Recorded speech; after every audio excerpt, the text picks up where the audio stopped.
बत्तख का सोने का अंडा। बहुत दूर पहाड़ों के बीचों बीच एक बड़ा सा जंगल था। उस जंगल में एक बड़ा सा तालाब था और उस तालाब में एक बत्तख भी रहती थी और अपने आप को अकेला महसूस करती थी। उससे बात करने वाला कोई नहीं था। वो बहुत ही गुमसुम रहती थी। एक दिन एक मछली बत्तख के पास आई और कहने लगी, बत्तख तुम इतनी प्यारी हो, लेकिन तुम चुपचाप क्यों रहती हो? ऐसा क्या हुआ है?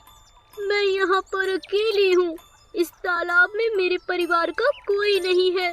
मेरे परिवार के सब लोग इस तालाब को छोड़कर चले गए हैं। अब मैं यहाँ अकेली हूँ, इसीलिए उन्हें याद कर कर उदास रहती हूँ। पर सब तुम्हें अकेला छोड़ के क्यों चले गए? मुझसे एक बड़ी गलती हुई थी, इसीलिए सब एक साल के लिए मुझे छोड़ के चले गए हैं।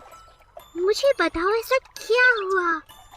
मेरे परिवार में सबके अंडे सोने के होते हैं। हमारे परिवार को वरदान है कि जब तक हम अच्छे काम करेंगे और अच्छे काम करने में दूसरों की मदद करेंगे, तब तक हमारे अंडे सोने के ही रहेंगे। क्या तुम्हारे अंडे भी सोने के होते हैं? अब नहीं होते, पहले मेरे अंडे भी सोने के थे। अच्छा, फिर क्या हुआ?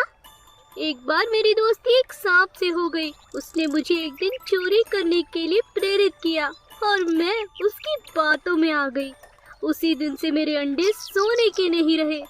मेरा परिवार इसी वजह से मुझसे दूर चला गया, क्योंकि मैंने चोरी की थी। तो मेरे साथ रानी मछली के पास चलो। पर क्यों? बताती हूँ, तुम चलो तो। ठीक है। वो दोनों रानी मछली के पास जाती हैं। रानी मछली बत्तख को रोज एक अच्छा काम करने की सलाह देती है।